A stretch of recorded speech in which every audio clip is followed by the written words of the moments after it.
ng mga pinagpala, good day po muli sa ating lahat. And for today, woo! Praise God! So before po tayo magsimula, please like, share, subscribe, hit on the notification bell right there para patuloy kayo nakasubaybay sa bawat videos na atin po nilalabas. Today, grabe, nakakatuwa po dahil muli ay meron po tayong lingkod ng Diyos na magiging guest po natin ngayon.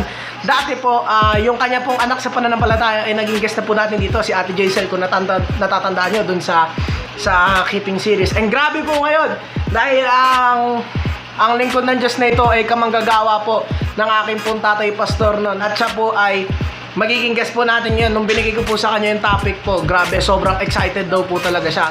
For today, wala na pong paligoy-ligoy pa mga pinagpala. Introducing Pastor Medel of Filipino Full Gospel International Ministries. Pasok po, Pastor!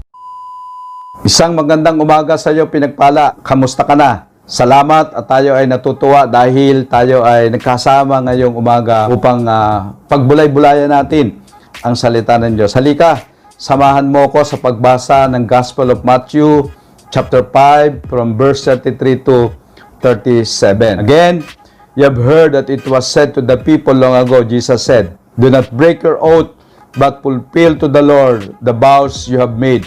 But I tell you, you do not swear an oath at all, either by heaven, for it is God's throne, or by the earth, for it is His footstool, or by Jerusalem, for it is the city of the great King. And do not swear by your head, for you cannot make even one hair white or black. All you need to say is simply yes or no, and anything beyond this comes from the evil one." Mula sa mga talatang ito ay makikita natin ang tatlong napakalagang prinsipyo at ang usaping ito ay pinamagatan nating be a person of truth. So Jesus Christ, our Lord, defines a person of truth. So number one, Jesus defines who is a person of truth. Sino daw ang tao na totoo sa kanyang sarili? In verse 33 and 34, ang isang definition ni Jesus Christ, a person to be a true person is they keep their promise. Sabi ng Panginoon, narinig nyo na sinabi sa inyo nung una at ngayon ay sinasabi ko uli sa inyo. It's all about the oath and the swear or to the promise. So, a person of truth is a person who keep their promise. A person of truth is they know the word of God. Alam nila ang salita ng Diyos. Yung sinabi ng mga ninuno nila sa panahon ay kinukwento to ng Panginoon ay the same word din yung sinasabi ni Jesus sa kanila. Mas binigyan lang ito lalo ng emphasis ng Panginoon sa kanila so that they will realize na napaka-importante noong katotohanan. And third thing is they say what they mean. Ang isang tao na totoo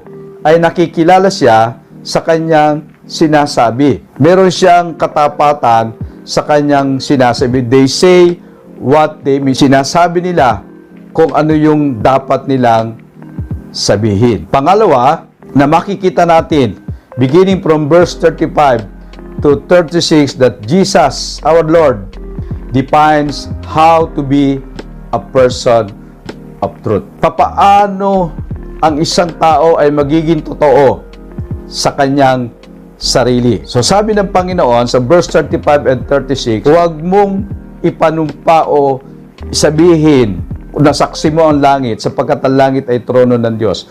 Huwag mong sabihin saksi mo ang Jerusalem sapagkat ito ang bayan ng Diyos. So sinasabi ng Panginoon, how to be a person of truth is we cannot commit what we cannot bear. Hindi natin pwede o dapat i-commit o italaga ang isang bagay na hindi natin kayang tayuan at hindi natin kayang panindigan. So this is how to be a person of truth. Kasi yung dishonesty, yung hindi natin pagiging totoo sa sinasabi natin na hindi natin kayang tayuan daw, hindi natin kayang panindigan yung sinasabi natin, therefore, it becomes a dishonesty. And dishonesty is we are breaking the commandments of God. Winawasak at sinisira ng tao ang utos ng Diyos kung siya hindi nagiging tapat sa kanyang sinasabi. So this is how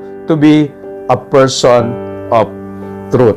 Napakahalaga po mga pinagpala ang tatlong prinsipyo na ini-reveal ni Lord Jesus sa atin ngayong umaga based on the context of Matthew chapter 5 verse 33 to 37. Kasi mapapansin natin dito ang mga audience o mga taong nakikinig sa ating Panginoon is sila ay mga Pharisees. They are the lawmaker in the land sa kanilang panahon. But at the same time, sila din yung mga lawbreaker. Sila din yung sumisira ng mga batas na kanilang pinapatupad.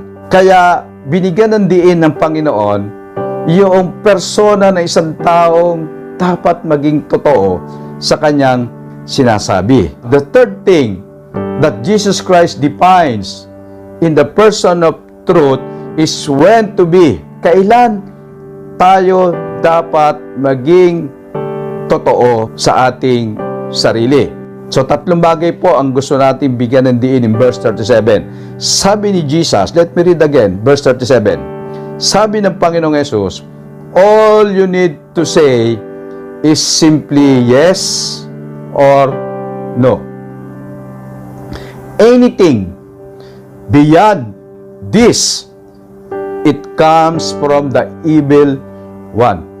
Medyo masakit na katotohanan ito, mga pinagpala, na ipinarig ni Jesus sa kanyang mga tagapakinig sa kanyang sermon on the Mount during this time.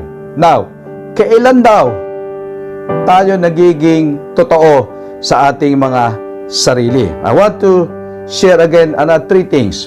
When to be a person of truth. When our word is pure. Tayo pala ay nagiging totoo sa ating sarili kapag ang sinasabi natin ay pure o kapag ang sinasabi natin ay malinis at dalisay. Kapag ang puso natin, when our hearts is pure, then our word is pure. Remember what Jesus said, that out of the abundance of the heart, the mouth speaks. Sa kasaganaan ng puso, nagsasalita ang bibig. So, napaka-importante mga pinagpala. To be a person of truth, we must be pure in our hearts to the very word that we said. Dapat pala ay pure din yung ating intensyon.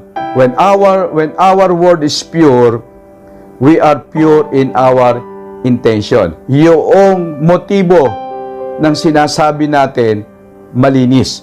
Walang anumang bahid ng karumihan o pagsasamantala sa mga bagay na sinasabi natin. Kaya Jesus said, all you need to say is just simply yes or a simply no.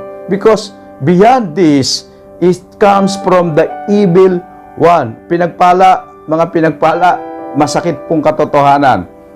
Truth hurts, but let us be reminded that truth, when we know the truth will set us free. Nagiging malinis yung ating sinasabi kapag malinis ang ating isipan. When our thoughts is pure, the word that utters from our lips is also pure. Ito pala ang gusto ng Panginoon, mga pinagpala sa atin, na dinidefine niya ngayon kung sino ang taong totoo, papaano siya nagiging totoo, at kailan siya nagiging totoo sa kanyang sinasabi. Mga minamahal, mga pinagpala, naniniwala po ako sa umagang ito sa maikling mensahe ng Diyos sa atin ay nangusap ito personal sa bawat isa sa atin. Kaya maraming salamat sa iyong pakikinig, maraming salamat sa iyong pagtanggap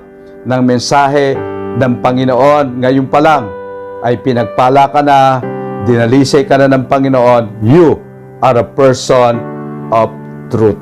Magandang umaga and God bless us all.